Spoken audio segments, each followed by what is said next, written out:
Periodic table and periodic properties. Periodic table, one of the most important turning points in the history of science, was the creation of periodic table. Periodic table जो बनी है वो science की तारीख का एक turning point साबित हुआ है। यानी ये वो वक्त था जब द मोस्ट इम्पोर्टेंट, ये सबसे अहम है, the turning points in the history of science, science की तारीख में, the periodic table creation. This led to many important innovations, और इसकी बुनियाद पर मैनी, बहुत सी इम्पोर्टेंट अहम इनोवेशंस की गई।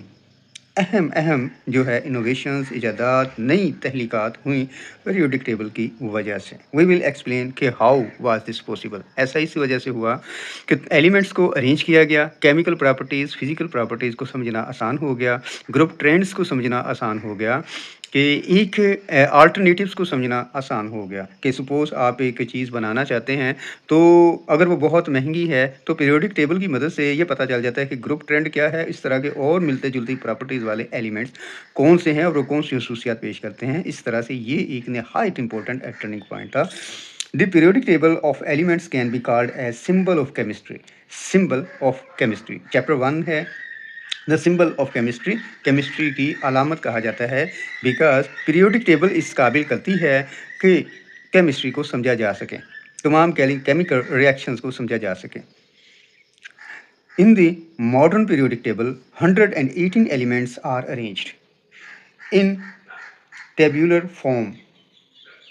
मॉडर्न पीरियोडिक टेबल है, उसमें 118 एलिमेंट्स को अरेंज किया गया है एक टेबुलर फॉर्म में, एक टेबल की शक्ल में, and with the current periodic table based on their atomic number, और एटॉमिक नंबर की बुनियाद पर जो करंट पीरियोडिक टेबल है उसे अरेंज किया गया है। उन पर that is periodic law is, क्या है पीरियोडिक लॉ? ये होता है कि अगर एलिमेंट्स को उनकी बढ़ते हुए इंक्रीजिंग एटॉमिक नंबर की बुनियाद पर अरेंज किया जाए तो उनकी प्रॉपर्टीज़ मखसूस वक्फे के बाद दोबारा रिपीट होती हैं। अगर आपको याद हो तो पीरियोडिक टेबल में ग्रुप्स हैं और पीरियड्स हैं, एक पीरियड से दूसरे पीरियड, और ग्रुप्स की जो प्रॉपर्टीज़ हैं वो रिपीट होती हैं। अल्कली मेटल्स हैं, हेलोजेंस हैं, अगर हम अरेंज करते हैं hydrogen, helium, lithium, beryllium, boron, carbon, nitrogen, oxygen, fluorine, neon, तो क्या होता है कि एलिमेंट्स की पीरियोडिक सिटी जो है उसमें पाई जाती है, मतलब दोहराना, अपनी खसूसियात को दोहराना, वैलेंसी को दोहराना, ट्रांजिशन एनर्जी को जो है उसमें एक इंक्रीजिंग आर्डर होना या डिक्रीजिंग तरतीब होना। तो ये एक तरतीब है जो पीरियोडिक टेबल में रखी जाती है। Historical background, many elements such as gold, silver, iron, phosphorus, sulphur, zinc and arsenic have been known since the prehistoric era. क्योंकि बहुत पुराने वक्तों से सोना है, चांदी है, इंसान जानते हैं इन मेटल्स को, आयरन है, लोहा है, मैनी इसकी रही हैं, फास्फोरस है जिसको जलाया करते थे जिससे धमाका होता था, सल्फर है, और जिंक है, और आर्सेनिक है। ये सारे जो एलिमेंट्स है इनको प्री हिस्ट्रिक एरिया से, बहुत पुराने वक्तों से इंसान इस्तेमाल करता आया है। अब ये था कि ये एलिमेंट्स जो मौजूद हैं क्यों ना इनको एक तरतीब से लगाया जाए, क्योंकि ये फाउंड किया गया कि मैनी जो प्रॉपर्टीज़ हैं वो मिलती जुलती हैं। एंटोनी लिवाइजर ने the first classification of elements was made in 18th century. 18वीं सदी में पहली जो है वो एलिमेंट्स की क्लासिफिकेशन की गई by Antoine Lavoisier. Antoine Lavoisier classified non elements as metals and non metals. Metal कहते हैं धातुओं को, मेटल धातुओं को कहा जाता है, और नॉन मेटल्स वो हैं जो कि नॉन मेटल जिनमें मेटेलिक करैक्टर नहीं होता। मसलन हम जानते हैं कि सोना, चांदी, लोहा, तांबा, इनको मसला जा सकता है, इनकी चादरें बनाई जा सकती हैं, मेलिएबल एंड डक्टाइल, और इसके अलावा इनमें से करंट गुजर सकती है। मैनी प्रॉपर्टीज़ हैं जो धातुओं में पाई जाती हैं, जबकि गैर धातुओं में वो चीज़ें नहीं पाई जाती। मेटल्स में मेटेलिक बॉन्ड पाया जाता है जबकि नॉन मेटल्स में नहीं होता। लिवाइजर जो था, एंटोनी लिवाइजर, उसने 18वीं सदी में क्या किया कि मेटल्स और नॉन मेटल्स को अलग अलग ग्रुप्स में रख दिया। तो ये सबसे पहली थी तकसीम या अरेंजमेंट। देन 1829 में दो ब्राइनर्स ने एक लॉ पेश किया, ट्राइड, तीन का, तीन, tried means three, Dobryner's law of triads, triad means three. In 1829, Dobryner grouped the elements with similar properties, ऐसे एलिमेंट्स विद सिमिलर प्रॉपर्टीज जिनकी प्रॉपर्टीज एक जैसी मिलती जुलती हों, इनटू ट्राइड्स, तीन के ग्रुप में उसको तकसीम किया. He said that the atomic weight of the middle elements, the atomic weight of middle elements was roughly the average of each two elements present in tried. जैसे कि उसने एक ट्राइड में तीन एलिमेंट्स को रखा और ये कहा कि दो एलिमेंट्स, एक का वजन ज़्यादा होगा एक का कम होगा. अगर उन दोनों को तकसीम करके उनकी एवरेज निकाली जाए तो मालूम होगा कि जो मिडल में उसने रखा था एलिमेंट्स, उसका जो एटमी वजन है दोनों का तकरीबन औसत होता है. तो ये था ट्राइड तीन के ग्रुप्स में रखना. डोब्राइनर ने जो नज़रिया पेश किया 1829 में. Example lithium, sodium and potassium. Lithium, sodium and potassium, तो इन तीनों का उसने ट्राइड बनाया था, lithium, sodium and potassium. Then ये तीन का ग्रुप था, लेकिन सारे एलिमेंट्स को that was not possible.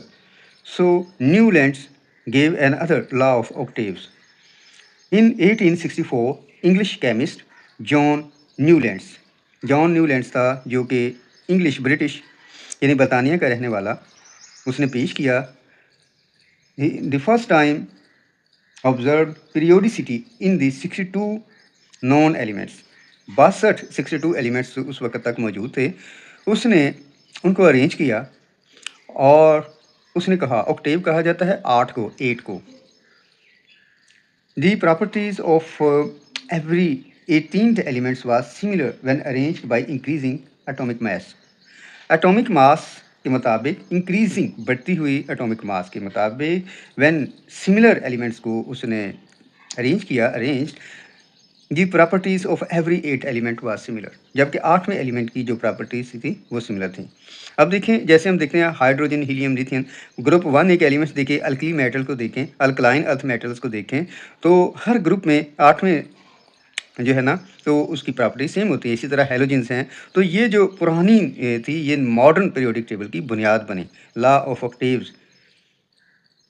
He classified elements into groups. उसने ग्रुप्स में क्लासिफाई किया, अलग अलग ग्रुप्स बनाए थे.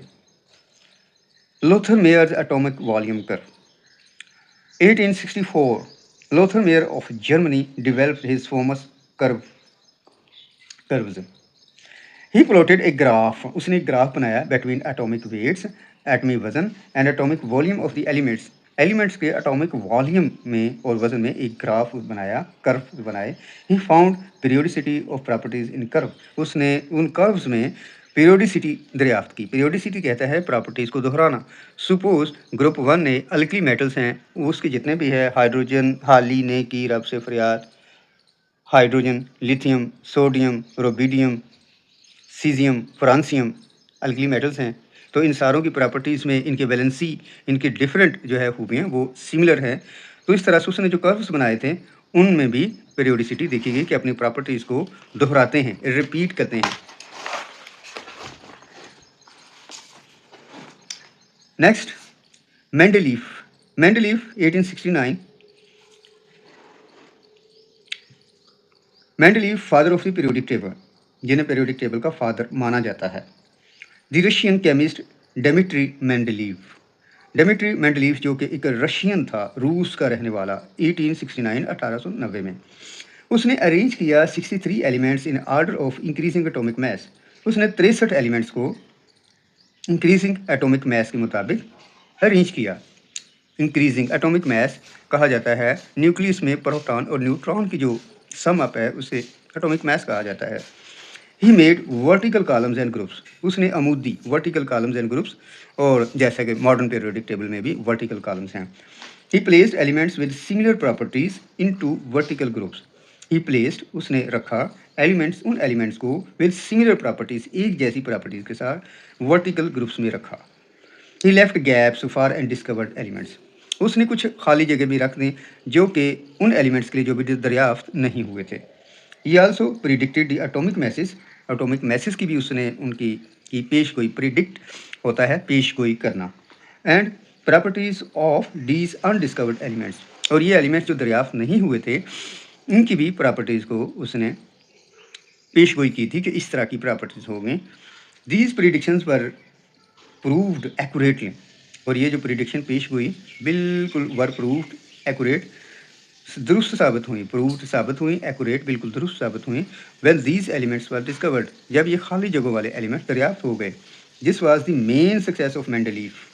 मेंडलीफ इज पीरियोडिक टेबल की बड़ी सक्सेस यही थी कि जो उसने खाली जगह छोड़ी थी, the empty spaces, then after discovery of those elements, तो his predictions came true. That's why he is considered as the father of periodic table. इसलिए उन्हें periodic table का father कहा जाता है। Moseley modern periodic table 1913 Moseley determined the exact atomic number of known elements using X-ray emission. उसने x ray emission की मदद से एलिमेंट्स का एटॉमिक नंबर्स फाइंड किए, तो उस बुनियाद पर उसने पीरियोडिक टेबल बनाई। एक्सरेज थी, जब एलिमेंट्स डिफरेंट एलिमेंट्स को पर जब मुख्तलिफ ज़रात बम्बार किए जाते हैं तो उनसे में से अलग अलग किस्म की एक्सरेज निकलती थी। तो एक्सरेज को स्टडी करके उसने एटॉमिक नंबर फाइंड किए और उस बना पर उसने मॉडर्न पीरियोडिक टेबल की बुनियाद रखी। इस तरह से एलिमेंट्स को अरेंज करना नहायत आसान हो गया और बहुत सारे जो डिफेक्ट्स थे वो भी दूर हो गए। He arranged elements by increasing atomic numbers, उसने एटॉमिक नंबर के मुताबिक एलिमेंट्स को अरेंजमेंट की, उन्हें तरतीब से रखा। Instead of atomic mass, atomic mass के बजाय, एटॉमिक मास क्या थी, the hence he removed defects and, उसने डिफेक्ट्स को इस तरह दूर हो गए। And discrepancies in Mendeleev table, Mendeleev की टेबल में जो डिफेक्ट्स थे वो दूर हो गए।